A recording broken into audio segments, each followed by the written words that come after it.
Assalamualaikum warahmatullahi wabarakatuh. Akhirnya kita sampai di materi terakhir tentang menyusun teks ulasan. Dari awal kita sudah mempelajari tentang pengertian, ciri umum, dan tujuan komunikasi teks ulasan. Terus dilanjutkan dengan struktur, isi, dan ciri bahasa. Kemudian kita sudah menceritakan kembali teks ulasan. Nah, ini yang terakhir kita akan menyusun teks ulasan. Nah, setelah menyusun teks ulasan jangan senang dulu karena masih ada nanti yang namanya menelaah dan merevisi. Karena ketika kalian menulis kan belum tentu langsung benar. Jadi harus ditelaah dulu mulai dari judul, terus orientasi, terus sinopsis, penilaian, dan rekomendasi. Nah, setelah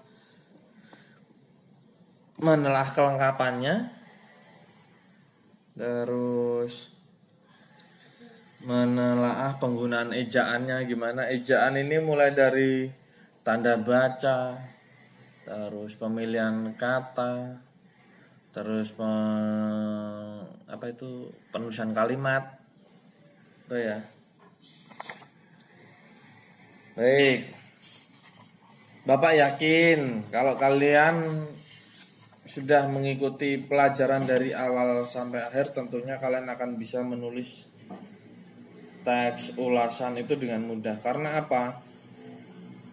Dalam menulis teks ulasan, yang penting kita memperhatikan struktur, isi, dan ciri bahasanya. Struktur isinya kemarin mulai dari judul, terus ada orientasi, terus ada sinopsis, ada penilaian, ada rekomendasi. Kalau judul ini jelas judulnya judul ulasan ya, bukan judul karya yang akan diulas. Misalkan kalian mengulas film Adriana kemarin, jadi judulnya jangan hanya Adriana, tapi harus kalian tambahkan lagi. Misalkan Adriana, romansa segitiga dan teka-teki ya. Lalu untuk orientasi atau perkenalan, nah itu nanti kalau karya sebuah film itu nanti bisa kalian tulis siapa sutradaranya, siapa penulis teksnya, naskah dramanya, terus produksi filmnya di mana, terus apa nama produksi filmnya. Terus kalau buku itu nanti isinya tentang tahun terbitnya, terus penulisnya siapa, penerbit buku apa, tebalnya berapa, tahun berapa dia terbit, seperti itu. Itu kalau orientasi. Kalau untuk sinopsis itu apa kemarin? Ringkasan tentang cerita karya tersebut.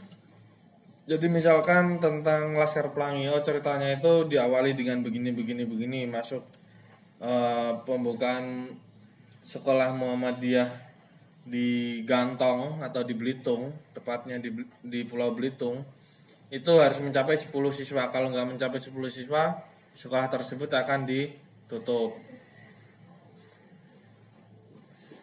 Saat kepala sekolah akan menyampaikan penutupan sekolah, datanglah seorang anak yang bernama Harun.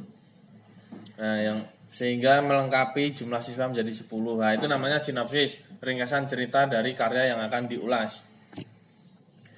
Lalu penilaian. Penilaiannya ini kalian bisa nulis tentang, katakanlah, tokohnya gimana, wataknya gimana, alur ceritanya seperti gimana, kan gitu. Bagus atau enggak, ada yang menarik atau enggak, terus kekurangannya itu apa. Selain kelebihan harus ditulis pula dengan kekurangan. Misalkan kekurangan buku ini alurnya berupa mozaik. Jadi seorang pembaca buku novel Laskar Pelangi harus mengaitkan sendiri benang merah yang ada di dalamnya gitu. Terus setelah penilaian apa? Rekomendasi. Nah, rekomendasi ini ajakan atau imbauan kepada pembaca untuk mengapa harus membaca buku ini. Nah, kalian bisa menuliskannya, buku ini sangat cocok untuk dibaca sebagai motivasi kita dalam belajar. Karena keterbatasan tidak akan pernah bisa menghalangi kita untuk belajar. Nah, itu rekomendasi. Jadi kalian harus ingat struktur isi teks ulasan ketika akan menulis sebuah teks ulasan. Yang pertama judul, kedua orientasi, ketiga sinopsis, keempat penilaian, kelebihan dan kekurangan, dan yang kelima rekomendasi. Baik.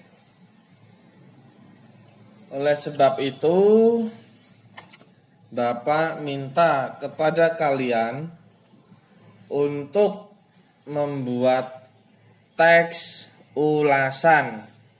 Yang pertama, buat judul. Yang kedua, buat orientasi atau perkenalan. Yang ketiga, buat sinopsisnya. Yang keempat, buat penilaian kelebihan dan kekurangan. Yang kelima, buat rekomendasi atau imbauan agar pembaca harus membaca atau menikmati karya tersebut. Oke, Bapak tunggu hari Senin tugasnya, sampai hari Senin tugasnya untuk materi menulis kembali teks. Bapak ini ulasan, Bapak cukupkan sekian. Billahi taufik wal hidayah. Wassalamualaikum warahmatullahi wabarakatuh.